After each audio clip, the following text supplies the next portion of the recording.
Hello everyone, welcome to you all. So अब हम अपना next chapter thermal expansion, calorimetry and heat transfer start कर रहे हैं। तो सबसे पहले हम आज देखेंगे कैलोरीमेट्री के बारे में, राइट। सो कैलोरीमेट्री क्या है? Calorimetry is the actually in it deals with measurement of heat को मेजर करना, ठीक है।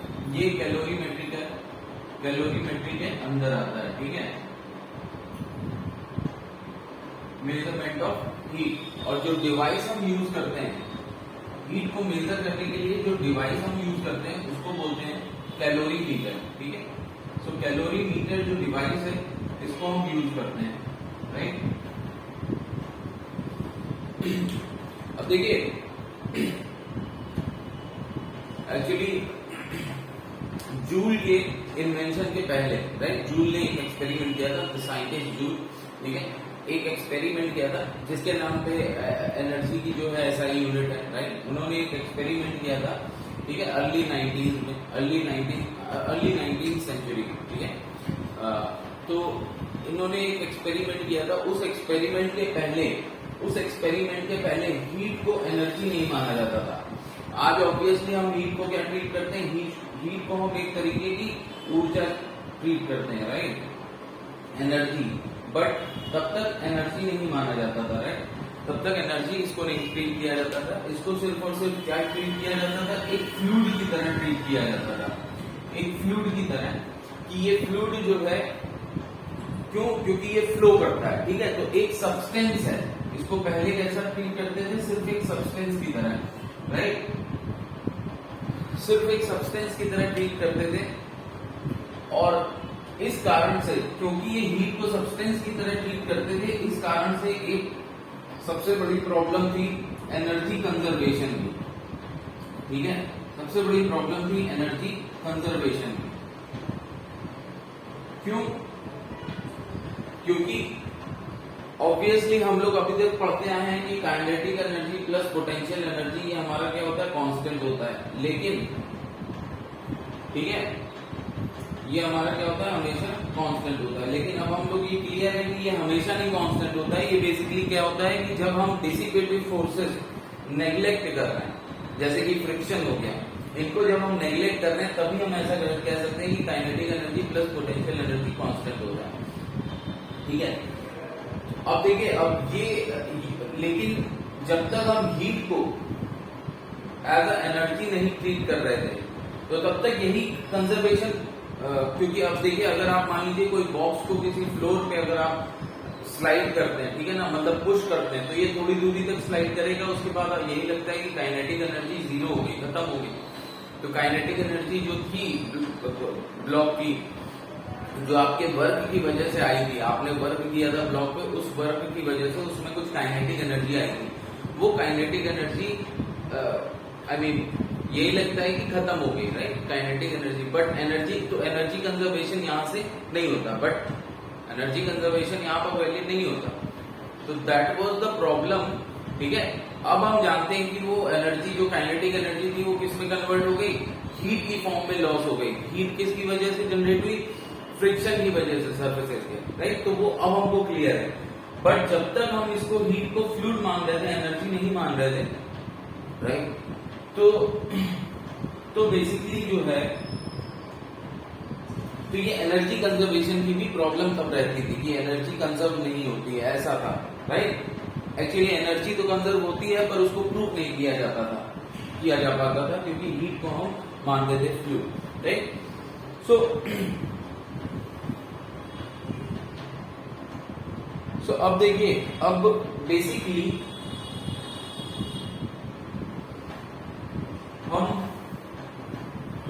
कैलोरीमीटर के थ्रू कैसे हीट को कैलकुलेट करते हैं, राइट, हीट एनर्जी को कैसे कैलकुलेट करते हैं कैलोरीमीटर के थ्रू, वो हम देखेंगे। तो कैलोरीमीटर होता क्या है? कैलोरीमीटर सिंपल एक मेटल की बॉडी है, ठीक है। मेटल का मतलब कंटेनर है कोई, ठीक है, धातु से बना हुआ कोई कंटेनर है, ठीक है। उस कंटेनर में आपने सपोज एक फ्लूइड रख दिया और दूसरी कोई सॉलिड बॉडी रख दी, मतलब कोई भी दो बॉडी आप ले सकते हैं, ठीक है, लेकिन एक फ्लूइड लेंगे आप, ठीक है। क्यों? क्योंकि देखिए अगर दो सॉलिड बॉडी आपस में कांटेक्ट में रखना एक कंटेनर में मुश्किल होगा, राइट। लेकिन अगर भाई एक सॉलिड एक फ्लूइड है तो इजीली आप कंटेनर में इसको पुट कर सकते हैं, ठीक है। उसके बाद देखिए इसका कुछ कंस्ट्रक्शन होता है अलग से, ठीक है। इसका कंस्ट्रक्शन होता है, यहाँ से आप थर्मामीटर लगा दीजिए, ठीक। ये आपका जो है थर्मामीटर हो जाएगा, ठीक है। ये थर्मामीटर हो गया और ये आपने एक स्टायरर, ठीक है, सिर्फ और सिर्फ ताकि ये फ्लूइड जो है ये मिक्स हो जाए, ठीक है, हीट ट्रांसफर इजीली हो सके उसके लिए आपने स्टायरर। और बाकी ये पूरी बॉडी को आपने क्या करा है, पूरी बॉडी पे आपने ग्लास वूल या फिर कोई भी इंसुलेटिंग मटेरियल से इस पूरी बॉडी को जो है, इस पूरी बॉडी को एनक्लोज कर दिया, इस पूरी बॉडी को ढक दिया एक तरीके से, राइट, रैप कर दिया पूरा, किससे? इंसुलेटिंग मटेरियल से, राइट। क्यों करेंगे इंसुलेटिंग मटेरियल से? इस बॉडी को आइसोलेट करने के लिए। आइसोलेटेड बॉडी, जब भी हम यहाँ पर हीट ट्रांसफर में जब भी हम आइसोलेटेड बॉडी की बात करेंगे, आइसोलेटेड सिस्टम की बात करेंगे, तो इसका मतलब क्या होगा कि अगर हमारा सिस्टम ये इंसुलेटिंग मटेरियल से हमने इसको पूरा, इसके चारों तरफ हमने इंसुलेटिंग मटेरियल रैप कर दिया है, ठीक है। अब अगर इंसुलेटिंग मटेरियल से रैप करने का मतलब क्या है, ये कौन सा इंसुलेशन है? ये इंसुलेशन है जो कि हीट को ट्रांसफर नहीं होने देगा, ठीक है, जो कि हीट को ट्रांसफर नहीं होने देगा, राइट। तो ये वो इंसुलेटिंग मटेरियल है, ठीक है। तो इसकी वजह से हीट क्या है, हीट सराउंडिंग में नहीं आएगी। तो ये हमारा सिस्टम है। सिस्टम क्या होता है, जो भी ऑब्जेक्ट अंडर स्टडी है वो हमारा सिस्टम है, ठीक है। तो ये हमारा एक तरीके से आइसोलेटेड सिस्टम हो गया। आइसोलेटेड सिस्टम का मतलब क्या है? आइसोलेटेड सिस्टम का मतलब हो जाता है when there is no heat exchange, है ना। एक्सचेंज मतलब कि ना बाहर जाएगी हीट ना अंदर आएगी, ठीक है। No heat exchange with the surrounding.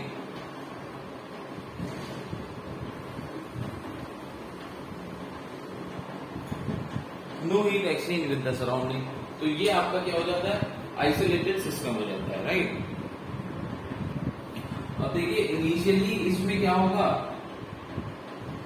ये बॉडी ये जो फ्लूइड है इसको मैं एक तरीके का ये दो बॉडीज हो गई, ये फ्लूइड बॉडी है और ये सॉलिड बॉडी है, राइट।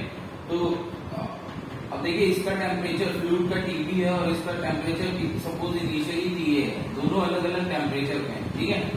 तो हम ये एक्सपेरिमेंट कर रहे हैं पहले देखने के लिए कि किस तरीके से हीट ट्रांसफर होता है, राइट। इतना हमें पहले भी पता था बाय एक्सपीरियंस की जो हीट ट्रांसफर है वो हमेशा हॉट बॉडी से कोल्ड बॉडी की तरफ होता है, higher temperature to lower temperature होता है, ठीक है। अब उसमें क्या रिलेशन होता है वो हमारे यहां से निकल के आएगा, राइट। तो अब देखिए यहां पर जब आप हीट ट्रांसफर करेंगे, ठीक है, तो क्या होगा, इनिशियली जब हीट ट्रांसफर हो रहा होगा तो देखिए इस लिक्विड का टेम्परेचर चेंज होगा, राइट। लिक्विड का टेम्परेचर चेंज होगा। अब सपोज ये आपने कोई हॉट बॉडी कंटेनर में डाली थी लिक्विड में, तो ये जो लिक्विड का ये बेसिकली आप देखेंगे कि हम थर्मामीटर हमने क्यों लगाया है, क्योंकि देखिए जब स्टेबल हो जाएगा थर्मामीटर की रीडिंग, ठीक है, इनिशियली क्या होगा, इनिशियली ये लिक्विड का टेम्परेचर बढ़ने लगेगा। अगर ये ए हॉट बॉडी है तो अब ये क्या होगा, ये धीरे धीरे इसमें टेम्परेचर राइज करने लगेगा, ठीक है। तो आप तब तक इसको ऑब्जर्व करेंगे जब तक टेम्परेचर राइज करके स्टेबल नहीं हो जाता। जैसे ही टेम्परेचर जब आपको लगेगा कि स्टेबल हो गया, दैट मीन्स पूरा हीट ट्रांसफर हो चुका है, ठीक है। अब कोई और हीट ट्रांसफर नहीं हो रहा है, ठीक है। तो ऐसा कब होगा, अब जब हीट ट्रांसफर पूरा हो जाएगा उस समय फिर आप इसको क्या है, इसको अलग अलग बॉडी का टेम्परेचर भी आप मेजर करेंगे, ठीक है। तो फाइनल टेम्परेचर सपोज इनका हो जाता है कुछ T, राइट। फाइनल टेम्परेचर इनका कुछ हो जाता है T। अब आप उस समय देखेंगे कि ये फ्लूइड, देखिए फ्लूइड का टेम्परेचर तो T आपको मिल ही रहा है, इस बॉडी का टेम्परेचर देखेंगे तो वो भी क्या हो जाएगा T। तो दैट मीन्स यहां से एक चीज क्या क्लियर हो जाती है इस एक्सपेरिमेंट से कि heat transfer hot body to cold body होगा, ठीक है, और फिर दोनों का टेम्परेचर, तब तक ये हीट ट्रांसफर होगा जब तक दोनों का टेम्परेचर कांस्टेंट नहीं हो जाता, बराबर नहीं हो जाता, राइट। अब देखिए, अब आप यहाँ पर क्या है, अब आप यहाँ पर देखते हैं कि अगर हीट हमारी एनर्जी है तो एनर्जी तो हमारी देखिए कांस्टेंट होगी, राइट, एनर्जी कंजर्व रहती है। तो ऑब्वियसली जो आपकी हॉट बॉडी थी वो हीट लॉस करेगी, so heat lost by hot body is equal to heat gained by cold body.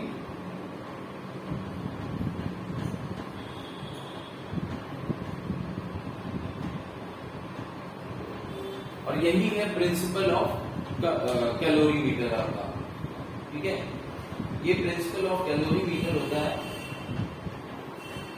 ठीक है, that is energy conservation, nothing else, ठीक है। अब यहाँ पर जो एनर्जी है वो कौन सी है, सिर्फ और सिर्फ हीट, ठीक है। तो जो भी लॉस होगा by the hot body that will be gain by the cold body, ठीक है। अब ये heat loss by the hot body होता कितना है, ठीक है।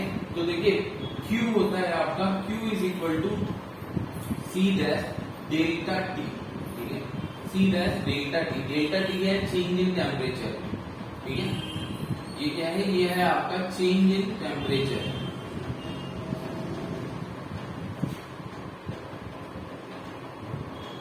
और देखिए ये C डैश, ये क्या होता है, इसको बोलते हैं हीट कैपेसिटी। हीट कैपेसिटी जो आपकी होती है वो किस पे डिपेंड करती है, वो डिपेंड करती है मास ऑफ द बॉडी पे और मटेरियल ऑफ द बॉडी पे, ठीक है। हीट कैपेसिटी जो होती है वो डिपेंड करती है मास ऑफ द बॉडी पे और मटेरियल ऑफ द बॉडी पे, राइट। और देखिए ये C डैश जो होता है ये बेसिकली हीट कैपेसिटी होता क्या है, ये होता है M इंटू C, वेयर ये जो C आपको दिख रहा है स्मॉल c, ये हमारा होता है specific heat capacity, specific heat capacity. अब ऑब्वियसली देखिए यहाँ पर बस हमने कुछ नहीं किया है, यहाँ पर हमने मास से मल्टीप्लाई कर दिया, ठीक है, मास से मल्टीप्लाई कर दिया है। तो देखिए यहाँ से एक तरीके से C क्या है, small c, specific heat capacity. तो ये मैं कह सकता हूँ कि अब देखिए C डैश तो मास और किस पे डिपेंड कर रहा था, मटेरियल पे। तो अब यहाँ पर जो ऑब्वियसली यहाँ से C क्या निकल के आएगा, C डैश अपॉन M। तो एक तरीके से ये क्या हो गया, ये स्पेसिफिक हीट कैपेसिटी हो गया, heat capacity per unit mass, ठीक है। अगर हम किसी भी मटेरियल का एक यूनिट मास लें, ठीक है, एक यूनिट मास लें, तो वो बेसिकली अगर हम यहाँ पर किसी भी मटेरियल का एक यूनिट मास लें तो उसकी हीट कैपेसिटी क्या होगी, that is specific heat capacity. तो अब जब मास हमने एक यूनिट फिक्स कर दिया है तो ऑब्वियसली अब ये जो स्पेसिफिक हीट है किस पे डिपेंड करेगी, सिर्फ और सिर्फ मटेरियल पे, ठीक है। तो ये देखिए मटेरियल पे डिपेंड करेगी। अब देखिए ऑब्वियसली ये क्या है, ये मैंने बताया है हीट लॉस और हीट गेन, जो भी हीट एक्सचेंज हुआ है उसकी मैंने वैल्यू बताई और उसके लिए फॉर्मूला बताया। वेयर Q क्या है, Q is your heat exchange in calorimeter, heat exchange. अब मैं कैलोरीमीटर ना लिख के ये भी लिख सकता हूँ, है ना, ओनली सिंपली हीट एक्सचेंज, ठीक है।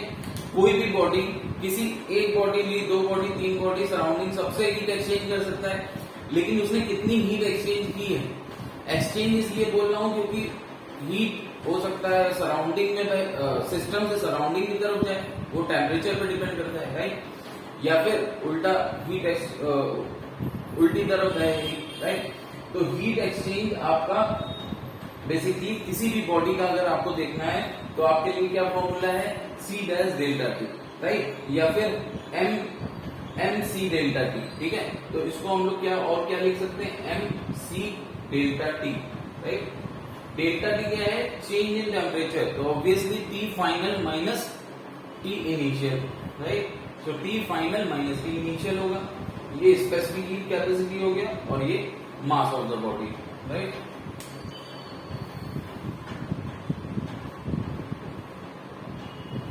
कभी कभी आपको क्या दिया होता है, कभी कभी आपको मोलर स्पेसिफिक हीट दी जाती है, ठीक है, मोलर स्पेसिफिक हीट।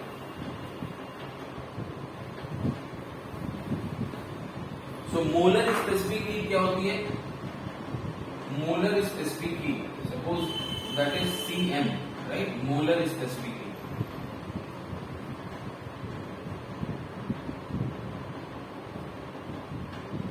देखिए स्पेसिफिक है और मोलर, स्पेसिफिक और मोलर, ठीक है। तो स्पेसिफिक होने का मतलब क्या है कि मास पे यहां नहीं डिपेंड कर रहा था। मास को हम इस तरीके से भी देख सकते हैं कि अमाउंट, क्वांटिटी, राइट, क्वांटिटी पे यहां नहीं डिपेंड करेगा।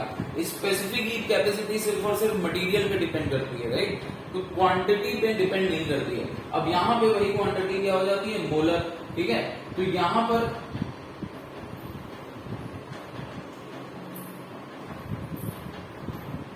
पर इसका फॉर्मूला क्या हो जाएगा, स्पेसिफिक हीट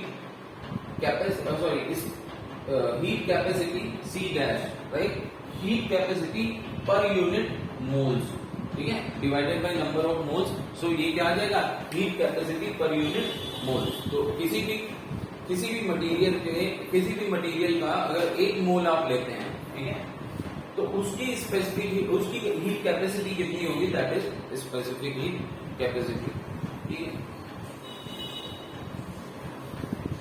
अब देखिए इनका डेफिनेशन इसी फॉर्मूले से निकलता है, इनका डेफिनेशन, राइट।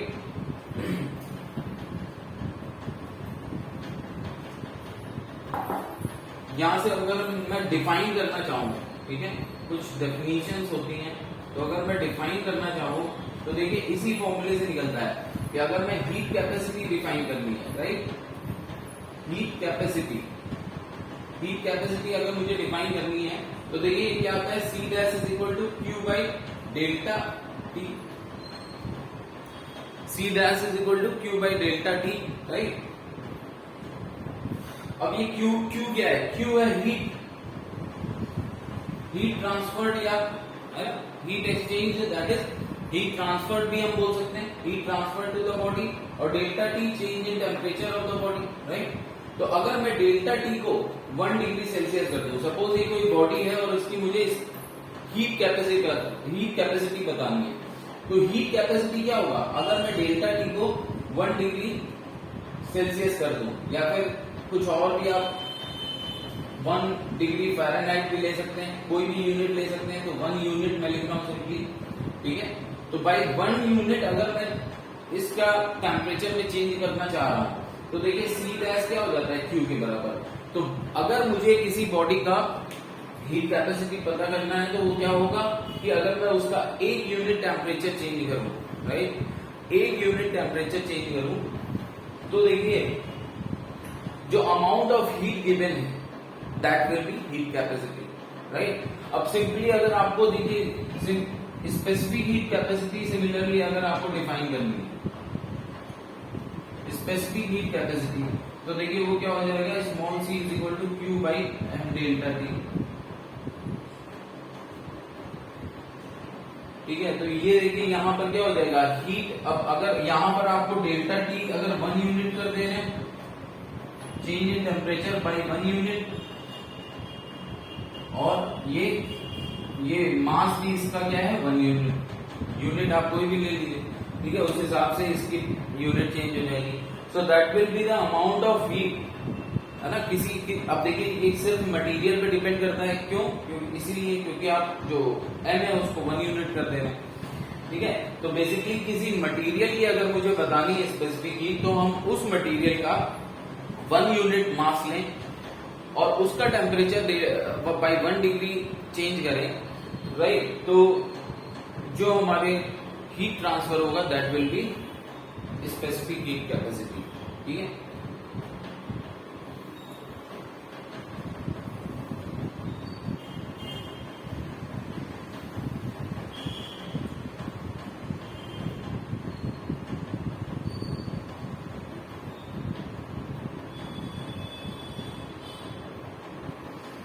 अब देखिए हीट की यूनिट ऑफ द हीट क्या होता है, ठीक है।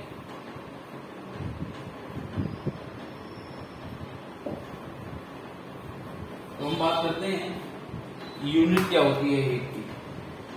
तो देखिए हीट है एनर्जी की, राइट, एक एनर्जी की फॉर्म है, heat is also a form of energy, ठीक है। तो एसआई यूनिट क्या हो जाएगा, एसआई यूनिट तो देखिए आपका क्या हो जाता है, जूल, ठीक है, एसआई यूनिट आपका हो जाता है जूल, राइट। और एक हमारी स्पेसिफिकली हीट एनर्जी के लिए, स्पेसिफिकली देखिए जूल तो हमारी हर फॉर्म ऑफ एनर्जी के लिए यूनिट होती है, एक हमारी स्पेसिफिकली किसके लिए यूनिट होती है, हीट एनर्जी के लिए एक यूनिट होती है जो कि होती है कैलोरी, ठीक है, कैलोरी, ठीक है। एक्चुअली कैलोरी क्या है, कैलोरी इनका जब ये मानते थे कि heat as a fluid, heat को जब फ्लूइड मानते थे, राइट, तो वो जो फ्लूइड फ्लो कर रहा है उसको ये नाम देते थे कैलोरी का, ठीक है। तो बाद में जब एनर्जी पता चल गया कि ये heat is a form of energy, तो कैलोरी जो है इसकी यूनिट है, आई मीन यूनिट मान ली गई, right. So calorie is specifically the unit of heat energy only, तो हीट एनर्जी की ही यूनिट है, ठीक है। अब देखिए 1 कैलोरी इज इक्वल टू होता क्या है, 4.186 जूल, राइट, 4.186 समथिंग जूल, ठीक है। 1 कैलोरी इज इक्वल टू होता है 4.186 जूल।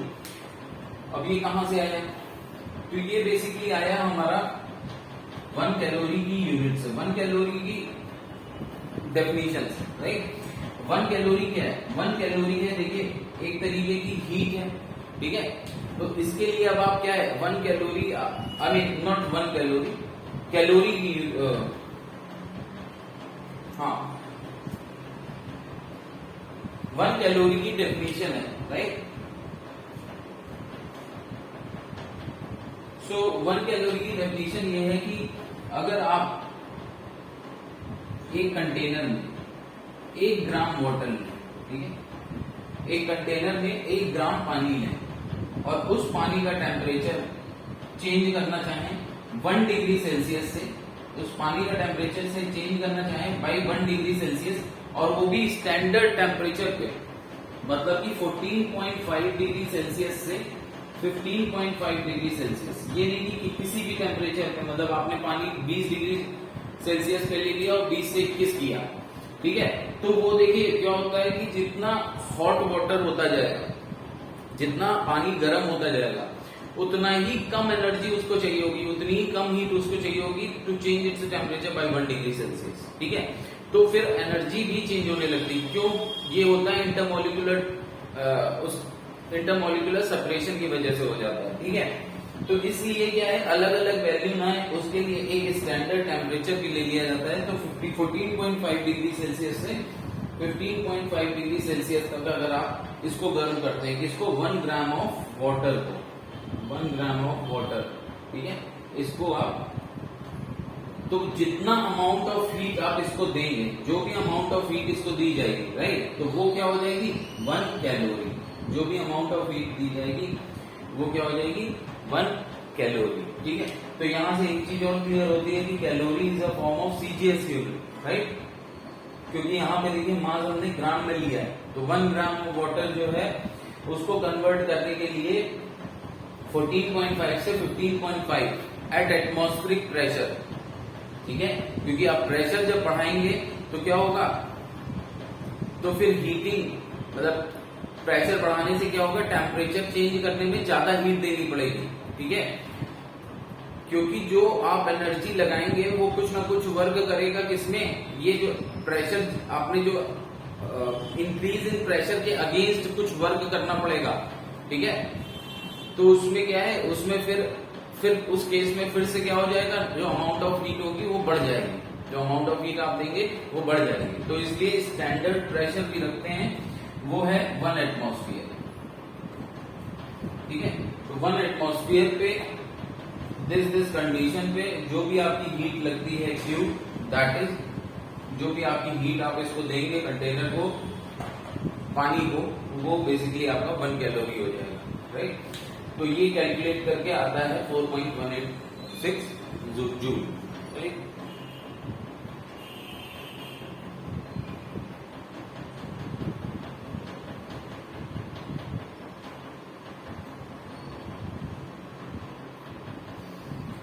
अब देखिए कुछ एक केसेस ऐसे होते हैं, अब जैसे हमने देख लिया कि अमाउंट ऑफ हीट गिवन होता है mc डेल्टा टी, राइट।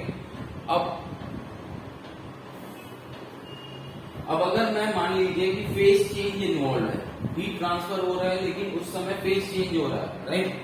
मतलब कि लिक्विड से वेपर या फिर लिक्विड से, है ना, वेपर बन रहा है, या फिर क्या है कि सॉलिड से लिक्विड बन रहा है, ठीक है। तो ये, या फिर उल्टा भी हो सकता है, लिक्विड से सॉलिड बने, राइट। तो जब भी फेज चेंज, इसको क्या बोलेंगे, फेज चेंज। तो जब फेज चेंज इन्वॉल्व होगा तो हम जानते हैं कि फेज चेंज क्या होता है, फेज चेंज होता है at constant temperature. Phase change होता है हमारा एट कांस्टेंट टेम्परेचर, ठीक है। देयरफॉर जो हमारा हीट गिवन होगा वो क्या होगा, mc डेल्टा टी। तो अगर टेम्परेचर कांस्टेंट है तो ये 0 हो जाएगा, तो ऐसा तो होता नहीं है, लेकिन है ना, हीट तो हम कॉन्टिन्यूसली प्रोवाइड करते हैं। तो वहां पर हमारे क्या आती है, उसको हम बोलते हैं, उस समय जो भी हम हीट प्रोवाइड करते हैं उसको हम क्या बोलते हैं, लेटेंट हीट, ठीक है। लेटेंट हीट क्या है, latent heat is the amount of heat which is associated with the phase change. Latent heat is the heat which is associated with the phase change, ठीक है।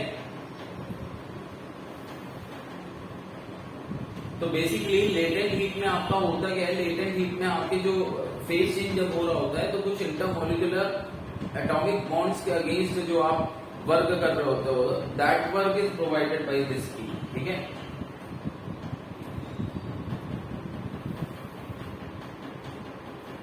सो अगर मान लीजिए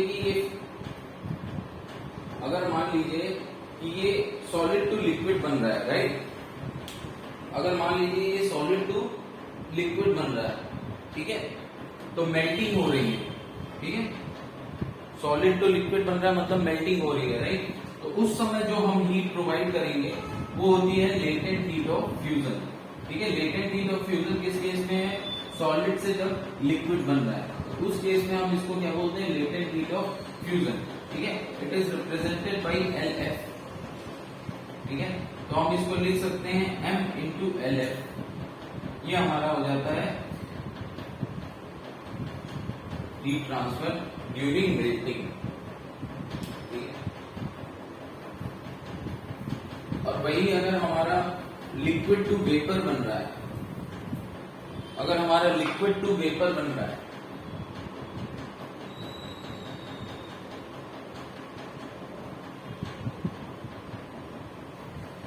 तो लिक्विड टू वेपर जब हमारा बन रहा है तो ये क्या होगा,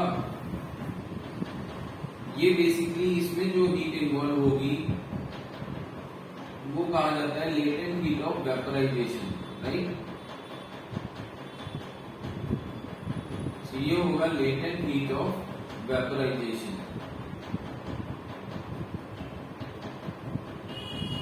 LV, ठीक है। तो Q हमारा क्या हो जाएगा, M into LV।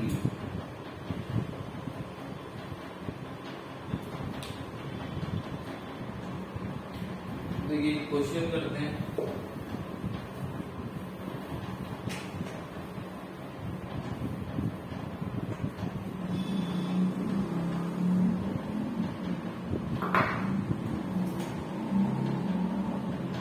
an object A of mass 2 kg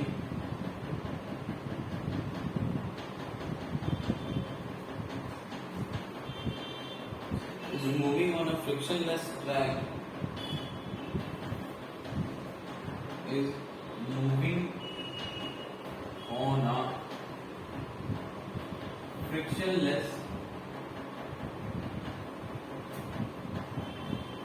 track,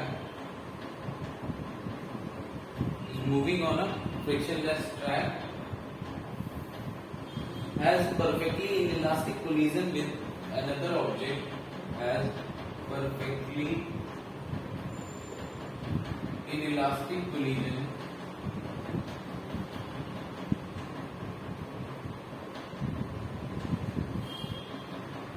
with another object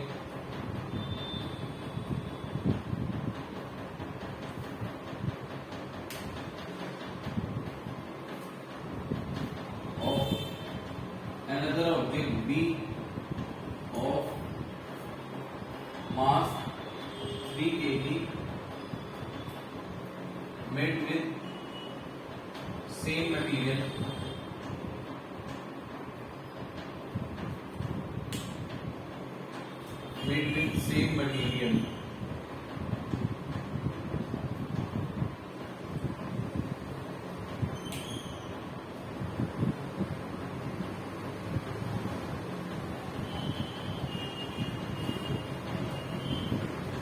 And moving in front of it,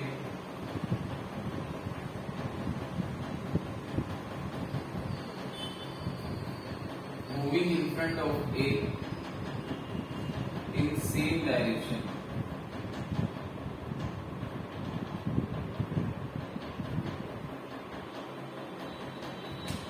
Their common speed after the collision is 4 meters per second. Their common speed after collision is 4 meters per second.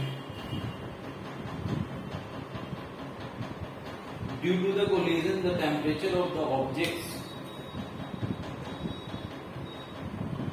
due to the collision,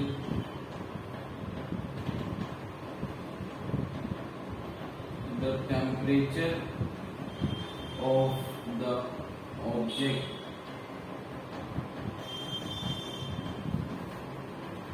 due to collision, the temperature of the object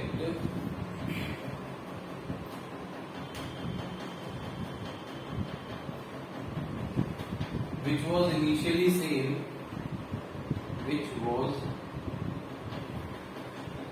मतलब इन दोनों object का initially same temperature था, which was initially same,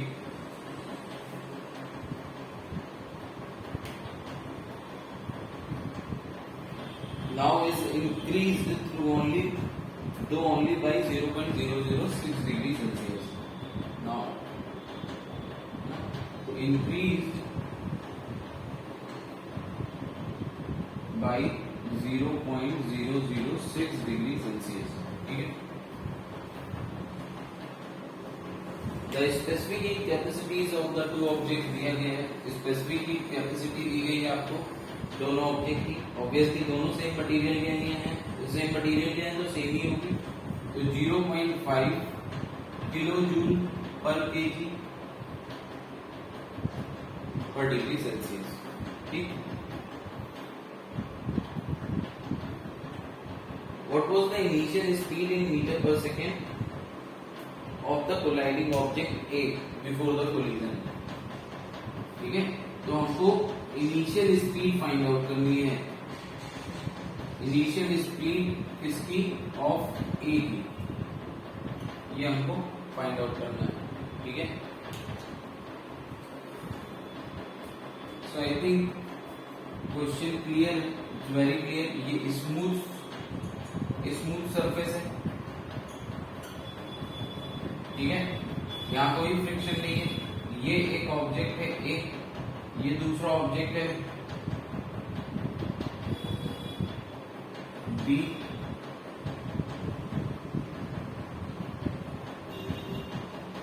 ये है B.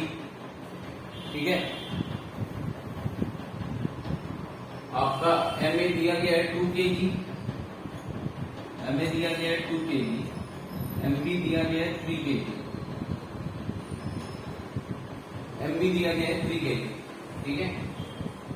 इसकी अपनी initial velocity suppose B ए थी, इसकी बी बी. ठीक है. ना ही बी ए दिया गया है, ना ही बी बी दिया गया है.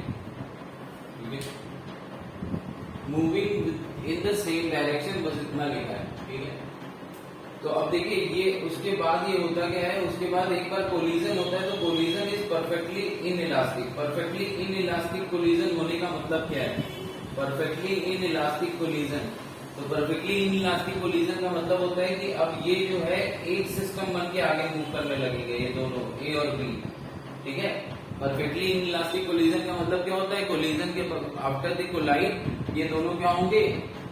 एक सिस्टम बन के आगे मूव करने लगेंगे. ठीक है. चिपक जाएंगे एक दूसरे से और एक साथ मूव करेंगे. ठीक है. तो इसकी स्पीड आपको दी गई है आगे v is equal to 4 metre per second. ठीक है. इस पूरे सिस्टम की स्पीड दी गई है.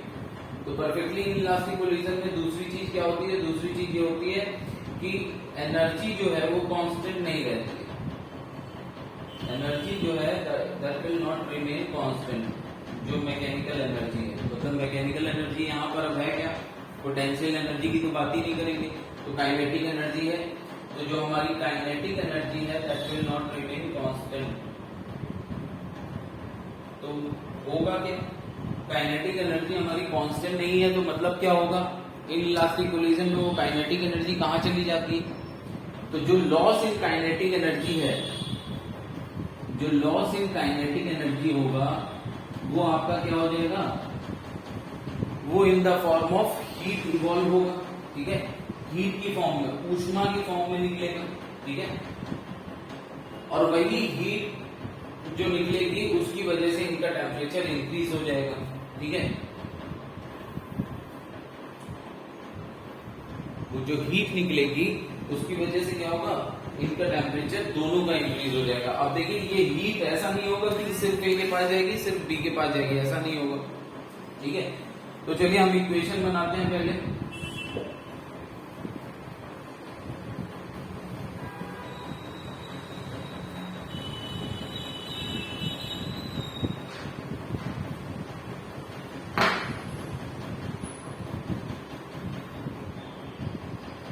तो देखिए पहली इक्वेशन जो हमारी आती है क्या, कि कोलिजन है, तो कोलिजन में अब देखिए मोमेंटम तो कंजर्व रहेगा, ठीक है, तो मोमेंटम कंजर्वेशन, ठीक है, सबसे पहली इक्वेशन हमारी कहां से आएगी, momentum conservation, momentum, so initial momentum जो है वो इक्वल टू हो जाएगा किसके, फाइनल मोमेंटम के, Pi is equal to Pf, ठीक, initial momentum final momentum equal होंगे। तो सिस्टम हमारा क्या है, हम किस सिस्टम की बात कर रहे हैं, उस सिस्टम में हमारा ए और बी दोनों है, ठीक है, सिस्टम में हमारा क्या है, block A and block B दोनों। तो देखिए इनिशियल मोमेंटम क्या हो जाएगा, so M A B A plus M B B B, दो अननोन है ना यहाँ पर, बी ए और बी बी, ठीक है, हालांकि आपसे सिर्फ पूछा गया है बी ए, लेकिन दो अननोन है तो एटलीस्ट दो इक्वेशन बननी चाहिए, तो पहले तो यहां से आ गई, मोमेंटम तो कंजर्व रहेगा ही रहेगा, कोलिजन हो चाहे जो हो, राइट, क्यों, क्योंकि कोई फोर्स नहीं लग रहा है एक्सटर्नल, एक्सटर्नल फोर्स नहीं, मोमेंटम कंजर्वेशन क्यों है, क्योंकि जो नेट एक्सटर्नल फोर्स है वो जीरो है, बाहर से कोई फोर्स नहीं लग रहा है, ठीक है। अच्छा बाहर से कोई फोर्स क्यों नहीं लग रहा है, क्योंकि हमने जो सिस्टम माना है वो इस तरीके से माना है कि देखिए ए बी पे फोर्स लगाएगा, बी ए पे लगाएगा, वो ठीक है, लेकिन हमारे सिस्टम क्या है, हमारा सिस्टम है ए बी दोनों, ठीक है, उन दोनों को इंक्लूड किया, सिंपल है। So M A plus M B into B, अब बी की वैल्यू आपको दी गई है 4, ठीक है, एम ए भी दिया गया है, तो यहां से जो इक्वेशन आती है 2ba plus 3bb is equal to 5 into 4 that is 20, ये एक हमारी इक्वेशन हो गई। दूसरी इक्वेशन कहां से आएगी, दूसरी इक्वेशन आएगी the change in kinetic energy, right, या loss of kinetic energy is equal to heat, ठीक है, एनर्जी कंजर्वेशन, टोटल एनर्जी तो कंजर्व ही रहेगी, भले हमने पढ़ा है कि परफेक्टली इनइलास्टिक कोलिजन में एनर्जी कंजर्व नहीं होती है, लेकिन वो किस एनर्जी की बात है, वो है मैकेनिकल एनर्जी की, तो मैकेनिकल एनर्जी कंजर्व नहीं होती बट टोटल एनर्जी तो कंजर्व ही होगी, राइट। तो ये जो लॉस इन काइनेटिक एनर्जी है वो है क्या, पहले इनिशियल वाली जो काइनेटिक एनर्जी थी, ठीक है, मैंने लॉस लिखा है, चेंज नहीं लिखा है, ताकि कोई टेंशन ही ना हो, फाइनल माइनस इनिशियल करोगे तो नेगेटिव आ जाएगा, तो इसलिए मैंने लॉस लिखा है, तो सिर्फ और सिर्फ मैग्नीट्यूड कैलकुलेट करना है, ठीक है। So half M A plus M P, या half M A into B A square plus half M P into B B square, right, minus half M A plus M B into B square is equal to जो heat loss है वो heat loss, sorry not heat loss, जो ये loss है वो heat के बराबर है। अब ये हीट क्या है, ये हीट ऐसा तो है नहीं कि सिर्फ ए का टेम्परेचर राइज कर रहा है या सिर्फ बी का टेम्परेचर राइज कर रहा है, राइट, ये हीट जो है ये दोनों का टेम्परेचर राइज कर रहा है बाई 0.006 डिग्री सेल्सियस। ठीक है, तो हम यहाँ पर दोनों का टेम्परेचर 0.006 से राइज हो रहा है, तो एक्चुअली ये MaCa, अब Ca और Cb इक्वल है तो सिंपल है Ma प्लस Mb या better Ma into C into delta T plus Mb into C into delta T, right. ये इक्वेशन बन जाएगी। तो ये बेसिकली है क्या, ये प्लस सी डेल्टा टी तो कॉमन आ जाएगा, तो Ma plus Mb into C delta T. ठीक है, अब यहां पर आप वैल्यूज पुट कर दीजिए। सो देखिए 2 कैंसिल हो जाएगा,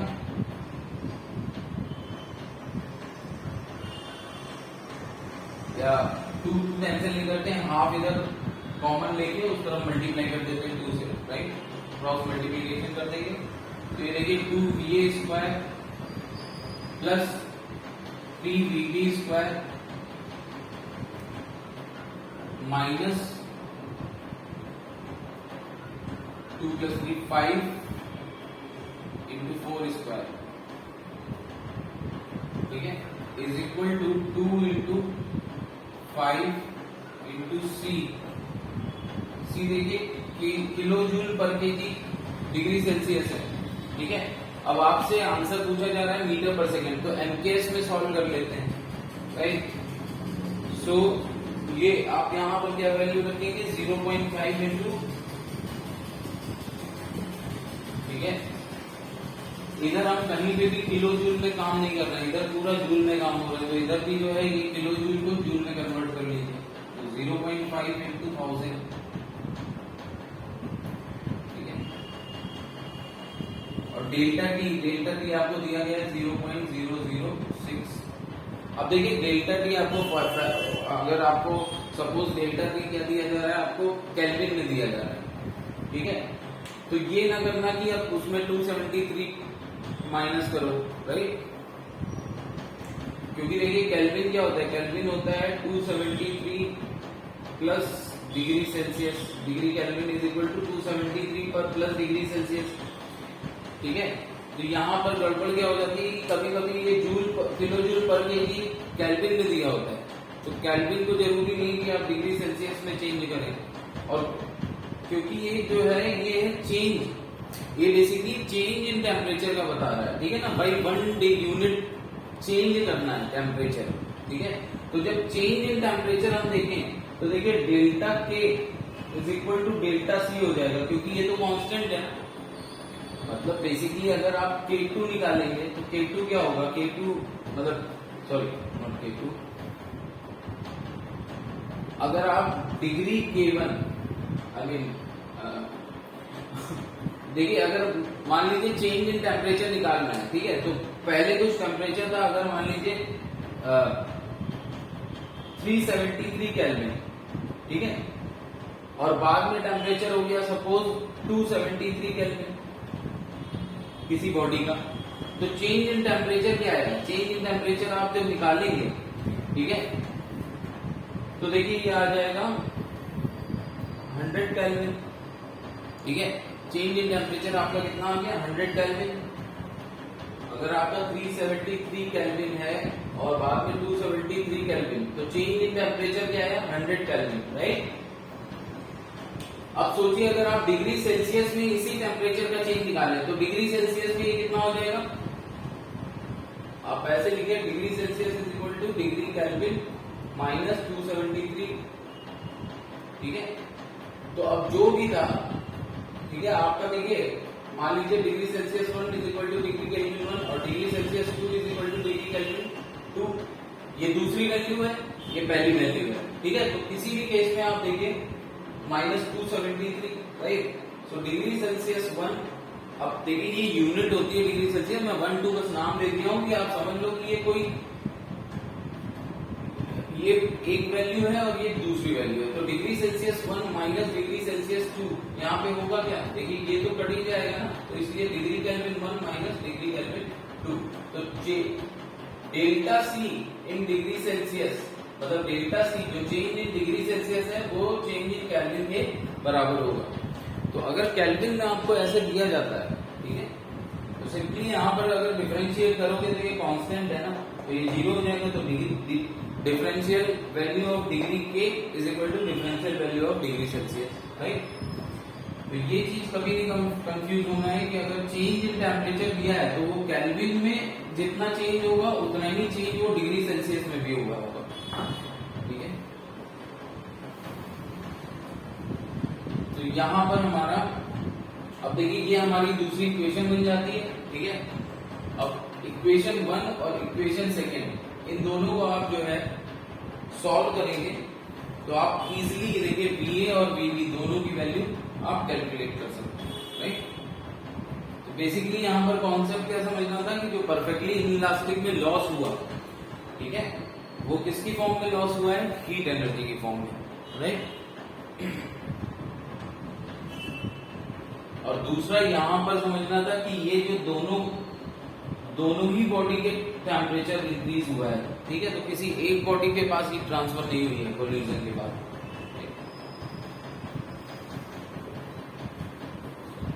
चलिए नेक्स्ट हम देखते हैं हीटिंग कर्व।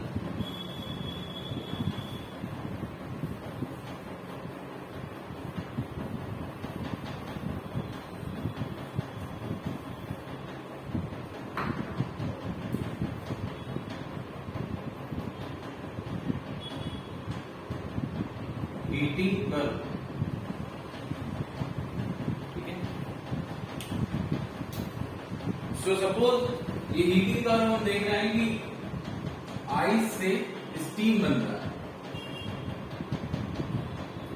ठीक है। आइस कुछ -3 डिग्री सेल्सियस में था, इससे हमारा स्टीम बन रहा है, और स्टीम बन रहा है हमारा सपोज एनी डिग्री सेल्सियस में, ठीक है। तो उसका हीटिंग कर्व में हम क्या बोलेंगे, हम बेसिकली टेम्परेचर टाइम एक्सिस का ग्राफ देखेंगे, राइट, टेम्परेचर वर्सेस टाइम। और हर एक पार्ट में हम ये भी देखेंगे कि हीट ट्रांसफर क्या हो रहा है, राइट। सो अब देखिए आइस -3 डिग्री सेल्सियस पे था, तो initially time t equal to 0 पे ये -3 डिग्री सेल्सियस पे था, ठीक है। उसके बाद देखिए क्या होगा, अच्छा ये 0 डिग्री सेल्सियस हो, यस ये 0, यहाँ पर टेम्परेचर 0 डिग्री सेल्सियस होगा, ठीक है। तो ये ग्राफ कुछ इस तरीके से पहले जाएगा,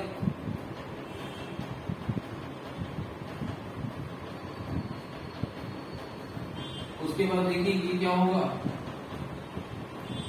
यहाँ पर फेज चेंज हो रहा है क्योंकि 0 डिग्री सेल्सियस पे, तो यहाँ पर 0 डिग्री सेल्सियस पे आइस होगा और इस पॉइंट पे क्या होगा, 0 डिग्री सेल्सियस पे वाटर होगा। तो अगर मैं नाम दे दूं A, ये B, ये C, तो B पे क्या है, B पे है 0 डिग्री सेल्सियस पे आइस है पूरी की पूरी, और ये C पे 0 डिग्री सेल्सियस पे वाटर है पूरा, ठीक है ना, लिक्विड वाटर। तो 0 डिग्री सेल्सियस पे यहाँ पर B पे आइस है। तो इस ग्राफ में इस पॉइंट की खासियत ये होगी कि यहाँ पर जितनी भी आइस है, जितना भी आइस था यहाँ पर mass for a given mass है ना, यहाँ पर आपको कुछ गिवन मास ऑफ आइस है जो कि आप कन्वर्ट कर रहे हैं किसमें, वाटर स्टीम में। तो पॉइंट बी पे क्या होगा, पॉइंट बी पे 0 डिग्री सेल्सियस पे पूरी पूरी आइस होगी, और पॉइंट सी पे क्या होगा, 0 डिग्री सेल्सियस पे पूरा पूरा वाटर होगा। तो ये बीच वाले हिस्से में क्या होगा, B2C में बीच में कहीं पर भी आप देखोगे तो आइस प्लस वाटर मिक्सचर मिलेगा, ठीक है। फिर C से आप जब आगे बढ़ोगे क्या हुआ, जब जैसे ही ये पानी बन गया, अब देखिए आप कॉन्स्टेंटली P रेट से हीट दे रहे हैं, ठीक है ना।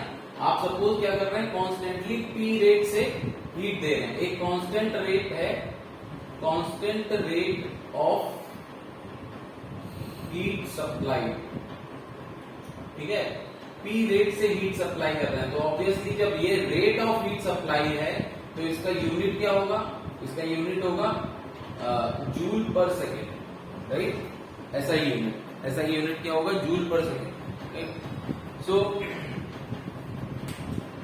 तो अब वो जो कांस्टेंट रेट से आप हीट सप्लाई कर रहे हैं, तो देखिए क्या होगा, ये 0 डिग्री सेल्सियस से क्या होगा, ये बढ़ता जाएगा और एक पॉइंट ऑफ टाइम पे ये आपका क्या हो जाएगा, 100 डिग्री सेल्सियस तक पहुंच जाएगा। ये पॉइंट क्या हो जाएगा, डी मान लो। तो डी पॉइंट पे क्या होगा, 100 डिग्री सेल्सियस पे पूरा का पूरा क्या है, वाटर। तो इस पॉइंट पे क्या है, वाटर एट 100 डिग्री सेल्सियस। उसके बाद आप कॉन्टिन्यूसली हीट करेंगे तो अब देखिए 100 डिग्री सेल्सियस से ऊपर टेम्परेचर तब तक नहीं जाएगा जब तक ये पूरा का पूरा किसमें नहीं कन्वर्ट हो जाता, ये पूरा का पूरा स्टीम में नहीं कन्वर्ट हो जाता, तब तक ये आगे जाता ही रहेगा।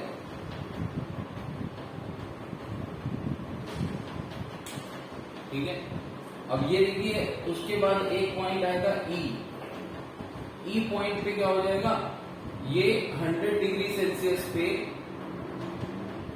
प्योर स्टीम, प्योर कहने का मतलब है पानी नहीं है, राइट, स्टीम है 100 डिग्री सेल्सियस, राइट। और उसके बाद भी अब आप हीट करते रहेंगे, क्यों, क्योंकि आपको सुपर हीटेड स्टीम चाहिए। ठीक है, स्टीम तो देखिए यहाँ पर भी बन गई, फिर इसके आगे आप जो भी करते हैं, ठीक है, वो सुपर हीटेड एरिया हो जाता है, सुपर हीटेड स्टीम। ठीक है, तो ये पॉइंट टी जहां तक भी आपको जाना था, टी डैश, ठीक है, वहां तक आप पहुंच जाओगे। तो ये सपोज ये टाइम 0 है, ऑब्वियसली ये टाइम 0 है, ये T1 है, ये T2 है, ठीक है, ये T3, T4, F, T5।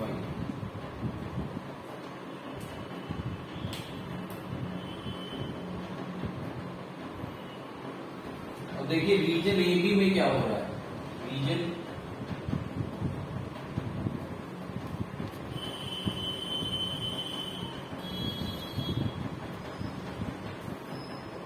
Reason A B में क्या हो रहा है, A to B, region A to B में क्या हो रहा है, जो हीट ट्रांसफर है,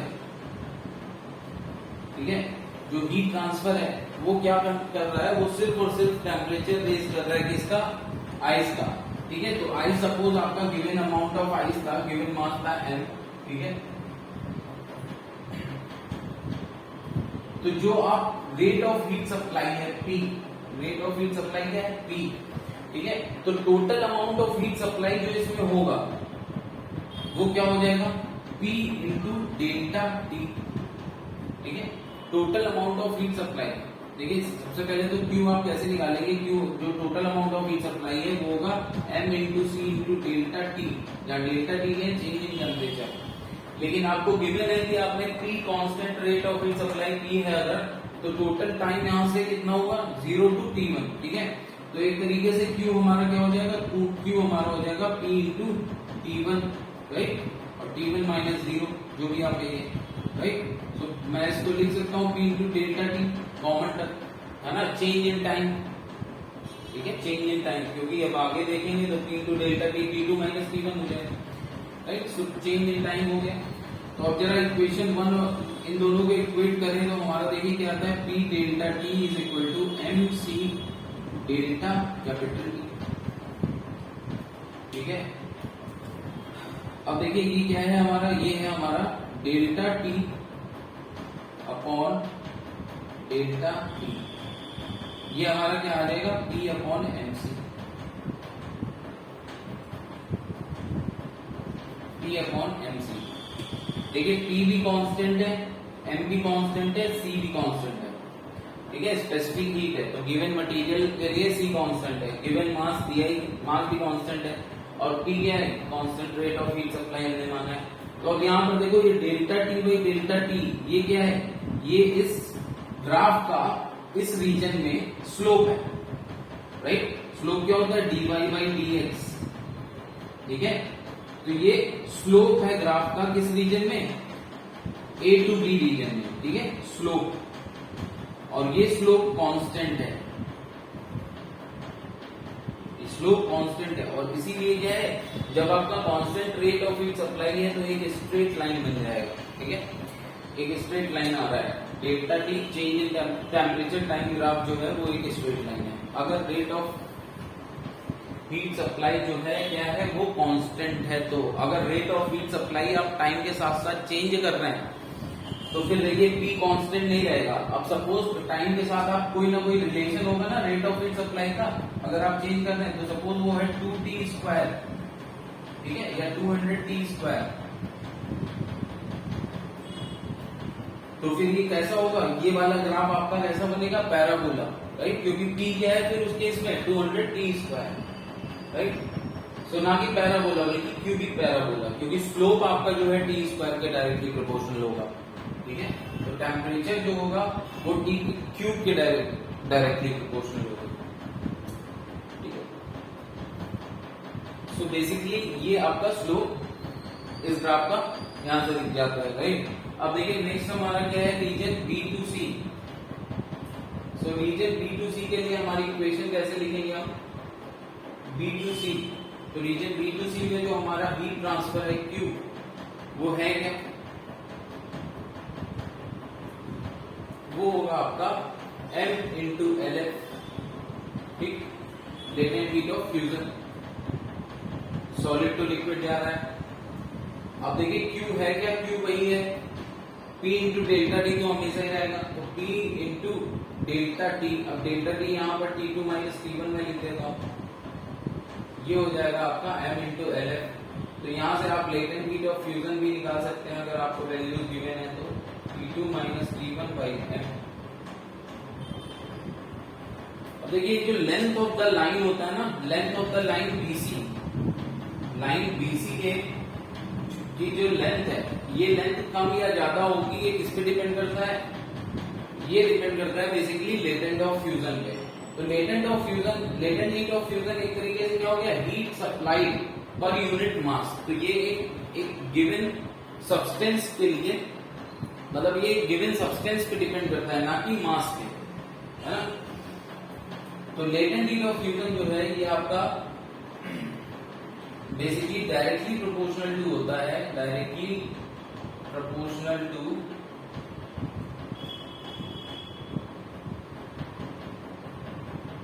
length of line BC, length of line BC, ठीक है। जब आप एक्सपेरिमेंट करते हैं तो आप उसमें ये जो ड्रॉ एक्सपेरिमेंटली ड्रॉन कर्व है ना, ये जो कर्व है इसको एक्सपेरिमेंटली ड्रॉ किया गया। तो जब आप एक्सपेरिमेंट करते हैं तो ये लेंथ ऑफ द लाइन कितनी लंबी होती है ये किस पे डिपेंड करेगा, जब तक वो टेम्परेचर कांस्टेंट है तो आप वो टेम्परेचर कांस्टेंट किस पे डिपेंड करेगा कि कितनी देर तक होगा, है ना, कितनी देर तक होगा ये टेम्परेचर कांस्टेंट, ये किस पे डिपेंड करेगा, उस सब्सटेंस की लेटेंट हीट ऑफ फ्यूजन पे। That's why latent heat of fusion जो है directly proportional to the length of the line BC होता है, राइट।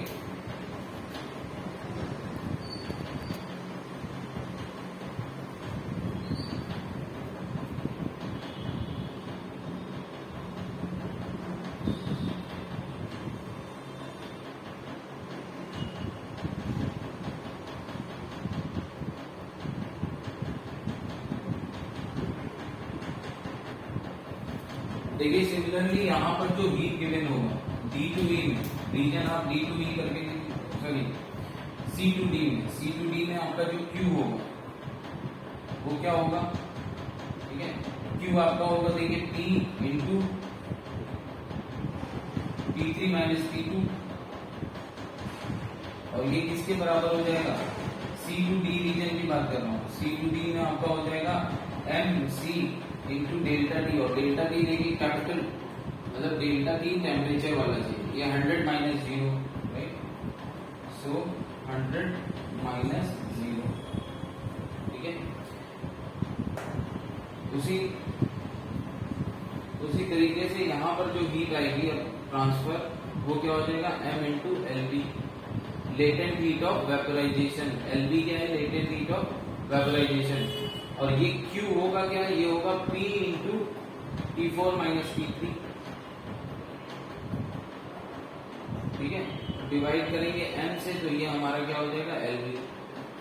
बस P into T4 minus T3, ये Q होगा ना, क्योंकि P हमें दिया गया कॉन्सेंट्रेट, तो अगर ये Q होगा तो बस इसको इससे इक्वेट कर दो तो अपने आप LV आ जाएगा, जस्ट लाइक दिस। ठीक है, तो अपने आप LV आपका क्या आ जाएगा। अब यहाँ पर देखिए गैसेस स्टेट में पहुंच गया है, लेकिन हीट ट्रांसफर क्या होगा, mc इंटू डेल्टा T, ये हीट ट्रांसफर होगा। ठीक है, जहां पर C क्या है, specific heat of this vapour. ठीक है, specific heat of the vapour.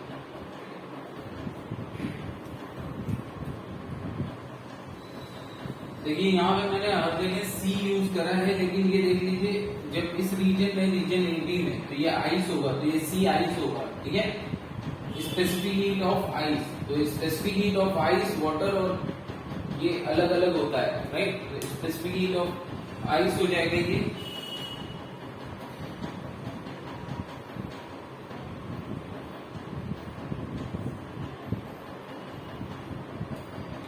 तो अब देखिए सी आइस क्या होता है, सी आइस होता है आपका 0.5 calorie per gram per degree Celsius, right, per degree Celsius. ये सी आइस होता है, specific heat of ice. Specific heat of water देखिए जूल में कन्वर्ट आप कर ही लेंगे, क्योंकि 1 calorie is equal to 4.186 joule, 4.2 joule भी ले लेते हैं, राइट। तो सी वाटर क्या होगा, सी वाटर होता है आपका, वो तो देखिए बाय डेफिनेशन, वो तो कैलोरी की डेफिनेशन ही है। ठीक है, तो वो 1 calorie per gram per degree Celsius. ठीक है, कैलोरी क्या है, 1 कैलोरी की डेफिनेशन ही वही है कि वाटर लो 1 ग्राम का और बाई 1 डिग्री सेल्सियस उसका टेम्परेचर चेंज हो, तो कैलोरी के तो वाटर की वो हो जाती है, और स्टीम की 0.48 calorie per gram per degree Celsius होती है। ठीक है, तो 0.48 calorie per gram per degree Celsius होती है स्टीम की।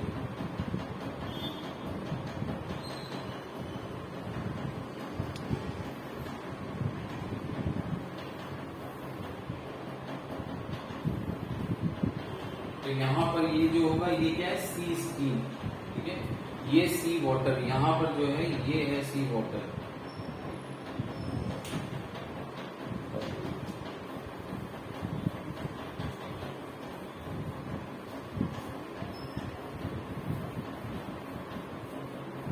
अब देखिए एक चीज होती है वाटर इक्विवेलेंट। तो किसी भी बॉडी का अगर आपको वाटर इक्विवेलेंट बताना हो, जैसे कैलोरी मीटर की कैपेसिटी भी वाटर इक्विवेलेंट में बताई जाती है। तो वाटर इक्विवेलेंट क्या होता है,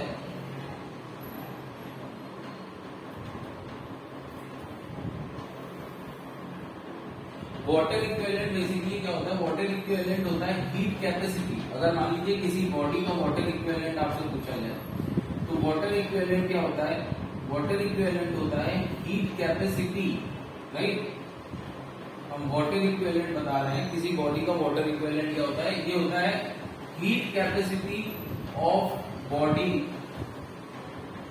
राइट।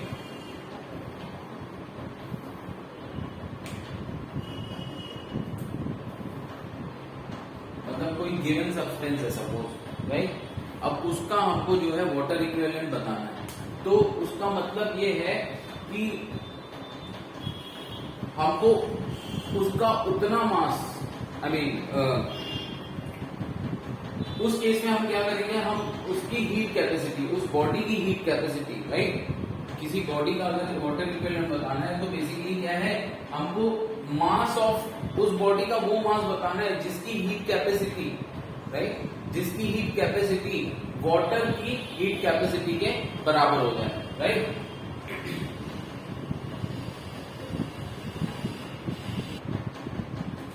तो मैं बेसिकली यहां पर लिख सकता हूं कि it is the equivalent mass of water. Equivalent मतलब अगर मुझे इस बॉडी को रिप्लेस करना है वाटर से, आप इस तरीके से समझिए बॉडी को रिप्लेस करना है क्या, वाटर से। तो अब कैसे रिप्लेस करेंगे कि जो गिवन बॉडी है, ठीक है ना, हम उतना ही मास लेंगे इस पानी का, ताकि जो गिवन बॉडी है उसकी जो हीट कैपेसिटी है वो heat capacity of the water से बैलेंस हो जाए, राइट। तो मैं लिख सकता हूं it is the equivalent mass of water, ठीक है, equivalent mass of water that has same capacity, same heat capacity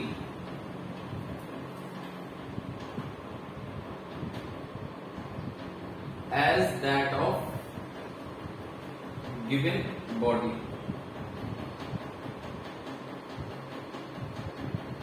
as that of given body। तो heat capacity of the body is equal to heat capacity of water कर दीजिए, right. अब यहाँ पर given है body, given body का मतलब क्या है, बॉडी का मास, बॉडी का स्पेसिफिक हीट सब गिवन है, तो m इंटू सी या m body into C, body is equal to m water into C water, ठीक है।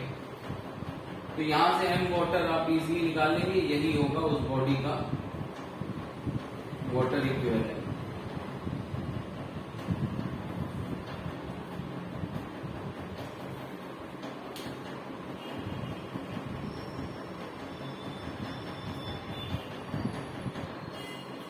नेक्स्ट देखिए हम आते हैं thermal expansion.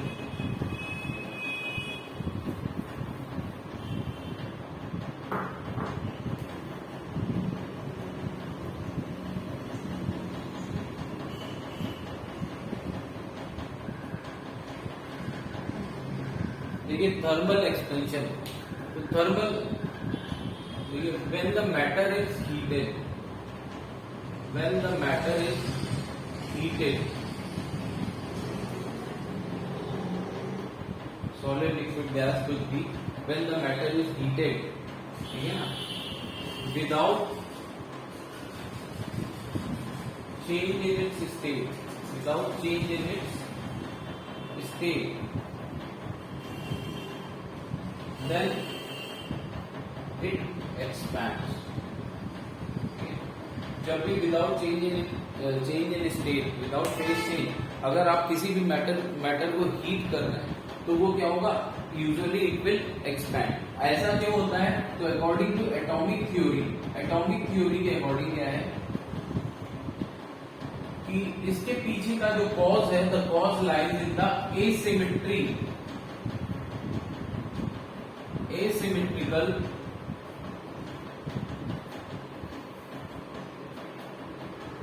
asymmetrical potential energy curve, ठीक है, एसिमेट्रिकल पोटेंशियल एनर्जी कर्व। अब ये एसिमेट्रिकल पोटेंशियल एनर्जी कर्व किसका, एटम्स का, ठीक है ना, एटॉमिक थ्योरी है, तो एटम्स का एसिमेट्रिकल पोटेंशियल एनर्जी कर्व, ठीक है। अब ये पोटेंशियल एनर्जी कर्व होता क्या है एटम्स का, तो देखिए सपोज हम एज्यूम कर रहे हैं कुछ इस टाइप का हमारा लैटिस एटम्स का,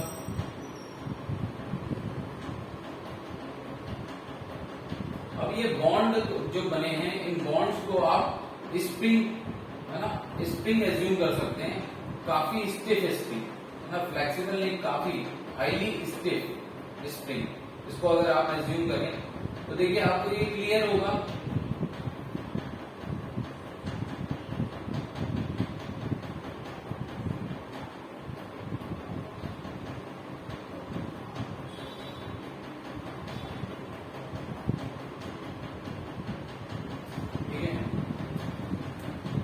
तो ये लैटिस हम एज्यूम कर रहे हैं, इसमें हमारा जो है ये आपको दिख रहा है कि अगर आप इसको देखिए, क्योंकि ये वाइब्रेट होते हैं नॉर्मली किसी भी टेम्परेचर पे जो एटम्स होते हैं वो अपने लैटिस पॉइंट्स के आसपास, है ना, लैटिस पॉइंट को इक्विलिब्रियम पोजीशन मान के अपने आसपास ये क्या करते हैं, इनमें वाइब्रेशन होता है, तो ये वाइब्रेट करते हैं, राइट।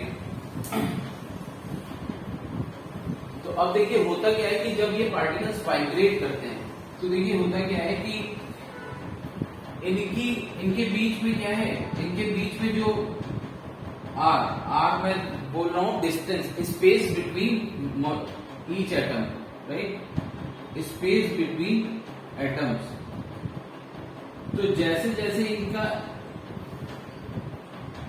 इनके बीच का जो स्पेस है उस पे पोटेंशियल एनर्जी है ना, उस पे इनकी पोटेंशियल एनर्जी डिपेंड करती है। ये पोटेंशियल एनर्जी किसकी वजह से आती है? ये पोटेंशियल एनर्जी किस फोर्स की वजह से आ रही है? इंटरमोलिकुलर फोर्सेस की वजह से। ठीक है, तो ये पोटेंशियल एनर्जी जो होती है वो इनके बीच की स्पेस पे डिपेंड करती है। ठीक है, और ये जो कर्व बनता है, ये कर्व कुछ एसिमेट्रिकल बनता है। ठीक है, ये देखिए यहां पर मिनिमम पोटेंशियल एनर्जी होगी। ठीक है,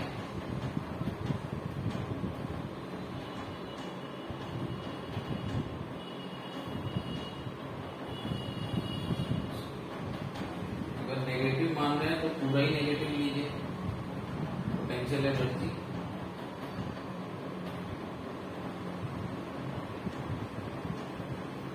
ये मिनिमम, ये asymmetry about which, about minimum point, minimum energy point. ठीक है, उसके अबाउट ये कर्व कैसा होता है? एसिमेट्रिक होता है। अब ये क्यों होता है एसिमेट्रिक? ठीक है, और इस एसिमेट्री की वजह से थर्मल एक्सपेंशन क्यों होता है, यहां पे हम दोनों चीज समझेंगे। ठीक है, तो हम सबसे पहले देखते हैं कि ये एसिमेट्रिकल क्यों होता है। तो एसिमेट्रिकल इसलिए होता है कि देखिए जब भी ये वाइब्रेट कर रहा है, ठीक है, तो सपोज अभी हम क्या कर रहे हैं कि जब ये वाइब्रेट करते हैं तो कभी कभी इनके बीच में क्या होगा? डिस्टेंस, जो स्पेस है वो कभी कभी डिक्रीज होगा और कभी कभी क्या होगा? इंक्रीज होगा। ठीक है, जब ये वाइब्रेट कर रहे हैं लैटिस पॉइंट्स पे तो इनके बीच की जो स्पेसिंग है वो कभी कभी डिक्रीज होगी तो कभी कभी इंक्रीज होगी। तो अब देखिए जब ये डिक्रीज होता है तो इस केस में क्या होता है? इस केस में जैसे ही ये इक्विलिब्रियम पोजीशन से अलग हुए तो अब ये पोटेंशियल एनर्जी किस फोर्स की वजह से आती है? स्प्रिंग सिस्टम में एक रीस्टोरिंग फोर्स। तो एक रीस्टोरिंग फोर्स यहां पर भी आ जाएगा। ठीक है, एक रीस्टोरिंग फोर्स यहां पर भी आ जाएगा। ठीक है, जो कि इसको वापस इक्विलिब्रियम पोजीशन पे भेजेगा। ठीक है, तो वो जो रीस्टोरिंग फोर्स होता है इस केस में जब ये इनके बीच की स्पेसिंग कम होती है तो जो रीस्टोरिंग फोर्स आएगा वो देखिए कुछ इस तरीके से होना चाहिए ना भाई, ये लैटिस पॉइंट से अंदर की तरफ आनी है तो रीस्टोरिंग फोर्स थोड़ा सा क्या हो जाता है? होना चाहिए रिपल्सिव, राइट। तो यहाँ पर रिपल्सिव रीस्टोरिंग फोर्स आता है और ये जो रिपल्सिव रीस्टोरिंग फोर्स होता है ये स्ट्रॉन्ग होता है काफी। ठीक है, ये स्ट्रॉन्ग रिपल्सन होता है। अब यहां पर देखिए क्या होता है, यहां पर जब ये इंक्रीज कर रहे हैं, डिस्टेंस इंक्रीज कर रही है तो देखिए अब ये लैटिस पॉइंट सपोज ये है इन दोनों का। ठीक है, और जब इनके बीच में वाइब्रेशन की वजह से डिस्टेंस इंक्रीज करी तो क्या होगा? अब रीस्टोरिंग फोर्स इसको दोनों को क्या करेगा? अंदर की तरफ लाने की कोशिश करेगा, वापस बैक टू इक्विलिब्रियम पोजीशन। ठीक है, तो ये जो रीस्टोरिंग फोर्स है ये अट्रैक्टिव होता है और ये जो अट्रैक्टिव रीस्टोरिंग फोर्स होता है दिस इज वीक। ठीक है, ये जो अट्रैक्टिव रीस्टोरिंग फोर्स होता है ये वीक होता है। तो तभी आप देखिए कि जैसे ही आपकी डिस्टेंस कम होती है, स्पेसिंग जैसे ही कम होती है तो आपका जो कर्व आता है वो थोड़ा सा स्टीप आता है, सीधा। ठीक है, क्यों? क्योंकि यहां पर जो रिपल्सिव फोर्स लगेगा वो बहुत हाई होगा, राइट। अब हम जानते हैं कि रिपल्सिव फोर्स, ये रीस्टोरिंग फोर्स, ये कंजर्वेटिव फोर्स है, इंटरमोलिकुलर फोर्स वही है ना, और ये होता क्या है? Minus du/dr। ठीक है, तो अब ये स्ट्रॉन्ग रिपल्सिव फोर्स है तो ऑब्वियसली ये जो स्लोप आएगा du/dr, ये जो स्लोप आएगा ये स्टीप होगा, खड़ा हुआ, है ना, ज्यादा, क्योंकि इसका मैग्नीट्यूड ज्यादा है तो du/dr भी ज्यादा होगा। और इस तरफ देखें तो वीक अट्रैक्टिव फोर्स लग रहा है, वीक अट्रैक्टिव फोर्स लग रहा है तो क्या हो रहा है? ये देखिए du/dr कम होगा। ठीक है ना, क्योंकि अट्रैक्टिव फोर्स वीक है तो du/dr इस तरफ क्या होगा? कम होगा। तो इस वजह से पहले तो ये एसिमेट्रिक कर्व आता है। अगर हम पहले पोटेंशियल एनर्जी कर्व एसिमेट्रिक क्यों होता है उसका रीजन तो ये है, राइट। लेकिन अब इसकी वजह से होता क्या है? इसकी वजह से देखिए ये होता है कि अगर मान लीजिए ये कर्व कैसा होता है, ये कर्व सिमेट्रिकल होता है, राइट। अगर ये कर्व सिमेट्रिकल होता तो उस केस में क्या होता, उस केस में क्या होता कि जो इनके बीच की स्पेसिंग है वो इक्विलिब्रियम पोजीशन पे, मतलब जब ये इक्विलिब्रियम पोजीशन पे हैं, राइट, दोनों पार्टिकल यहाँ पर इक्विलिब्रियम पोजीशन पे इतनी दूरी पे हैं, ठीक है, तो मिनिमम एनर्जी है इनके पास। अगर ये सिमेट्रिकल कर्व होता तो इनके बीच में जब वाइब्रेशन भी होता ना, इनके बीच में जब आई मीन ड्यूरिंग वाइब्रेशन इनके बीच में जो एवरेज डिस्टेंस होती ना वो भी इक्विलिब्रियम पे जितनी होती, आई मीन उनके बीच में एवरेज स्पेसिंग क्या होती है, एवरेज स्पेसिंग सेम रहती, राइट। अगर ये कर्व एसिमेट्रिकल ना होता तो क्या होता, ड्यूरिंग वाइब्रेशन ऑल्सो इनके बीच की जो स्पेसिंग होती है, एवरेज स्पेसिंग वो सेम रहती, ठीक है। कभी भी ऐसा केस आता नहीं कि ये जो है इनके बीच की स्पेसिंग कम होती या बढ़ती, ऐसा कोई केस नहीं आता, राइट, ठीक है। ऐसा कोई भी केस नहीं आता कि इनके बीच की जो स्पेसिंग है वो घटती या बढ़ती, अगर हमारा जो है ये सिमेट्रिकल होता, आई मीन ये जो पोटेंशियल एनर्जी कर्व है अगर ये सिमेट्रिकल होता तो ये कंडीशन नहीं आनी थी कि इक्विलिब्रियम स्टेट में पार्टिकल्स के बीच की जो स्पेसिंग है वो अलग है और वाइब्रेशन के ड्यूरिंग वाइब्रेशन जो इनके बीच की एवरेज स्पेसिंग है वो अलग है। ऐसी कंडीशन उस केस में ना आती क्योंकि ये एसिमेट्री है, इसलिए ऐसी कंडीशन आती है। अब देखिए जब भी आप टेम्परेचर इंक्रीज करेंगे तो टेम्परेचर इंक्रीज करेंगे तो होगा क्या, टेम्परेचर जब आप इंक्रीज करेंगे तो ऑब्वियसली इनके बीच में देखिए जो वाइब्रेशनल एनर्जी है पार्टिकल्स की वो बढ़ेगी। टेम्परेचर इंक्रीज करेंगे तो ये वाइब्रेशनल एनर्जी बढ़ेगी।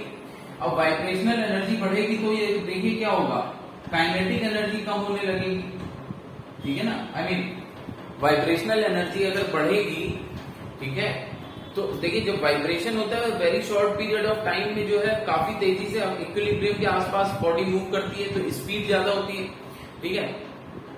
जब यही वाइब्रेशन के एम्पलीट्यूड बढ़ जाएगा, है ना, वाइब्रेशन का एम्पलीट्यूड बढ़ जाएगा तो यही बॉडी जो है अब इसकी स्पीड क्या हो जाएगी, कम हो जाएगी।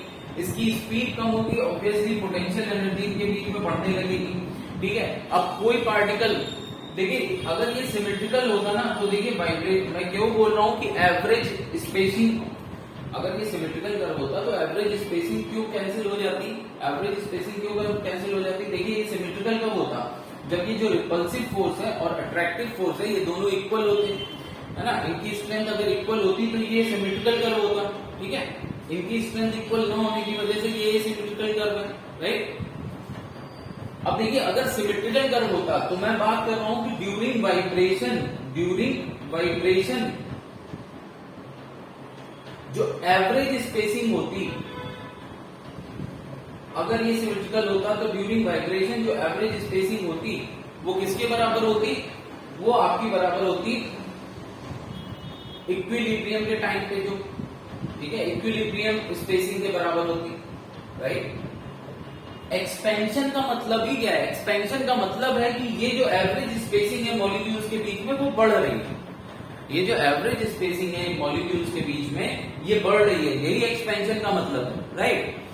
तो अगर सिमेट्रिकल कर्व होता तो ये कभी ना होता क्योंकि एवरेज स्पेसिंग, मतलब एवरेज स्पेसिंग का मतलब क्या है, ऐसा नहीं है कि ये दो अगल बगल एडजेसेंट वाले में speed I mean spacing change नहीं होगी, ऐसा नहीं बोल रहा हूं मैं ये बोल रहा हूं एवरेज स्पेसिंग, मतलब कि कुछ पार्टिकल्स के बीच में जो कम होगी वो बराबर हो जाएगी कुछ पार्टिकल के बीच में जो ज्यादा होगी उसके, ठीक है ना। कुछ पार्टिकल जो करीब आएंगे, है ना, जो पार्टिकल करीब आएंगे उनके बीच की स्पेसिंग जितनी कम होगी तो कुछ पार्टिकल इसी लैटिस में दूर जाएंगे, उनके बीच की स्पेसिंग क्या होगी, बढ़ेगी। और अब की बार दोनों फोर्सेस इक्वल होंगे तो क्या होगा, जो एवरेज स्पेसिंग आ जाएगी वो क्या होगा, इक्विलिब्रियम स्पेसिंग के बराबर होगी, क्योंकि कुछ करीब आएंगे कुछ दूर जाएंगे, इसलिए मैं एवरेज स्पेसिंग की बात कर रहा हूं, ठीक है, ड्यूरिंग वाइब्रेशन, ठीक है। लेकिन इस केस में क्या होता है, इस केस में देखिए करीब आने वाले थोड़ा सा भी करीब आएंगे तो क्या होगा, उनके बीच में एक स्ट्रॉन्ग रिपल्सिव फोर्स आ जाता है, और जो दूर जाने वाले उनके बीच में क्या होगा, वो ज्यादा दूर भी चले जाएंगे तब भी उनके बीच में जो है वीक अट्रैक्टिव फोर्सेस होंगे, राइट। तो अब देखिए इसको टेम्परेचर से रिलेट करते हैं, सेम कॉन्सेप्ट को अब टेम्परेचर से रिलेट करते हैं। अब देखिए आपने जब टेम्परेचर बढ़ाया तो इनके बीच की स्पेसिंग क्या होगी, इनके बीच जो वाइब्रेशनल काइनेटिक एनर्जी है, जो स्पीड है वो कम हो जाएगी, ठीक है, स्पीड कम हो जाएगी। तो अब इस केस में क्या होगा, इस केस में एक है ना, जैसे स्पीड कम होगी तो अब देखिए क्या है, वाइब्रेट अब जो है स्पेसिंग वो भी बढ़ने लगेगी। देखिए टेम्परेचर, ये तो आपको समझ आ गया कि एसिमेट्री कर्व की वजह से सबसे बड़ी चीज है ये चीज इंपॉर्टेंट है कि during vibration average spacing is equal to equilibrium spacing होती कब, अगर सिमेट्रिकल होता, पर ऐसा है नहीं, तो ऐसा भी नहीं होगा कि ये दोनों इक्वल है, तो ये दोनों इक्वल नहीं रहेंगे, ठीक है। तो ये अब इसकी वजह से होगा क्या कि जब आप टेम्परेचर इंक्रीज करोगे,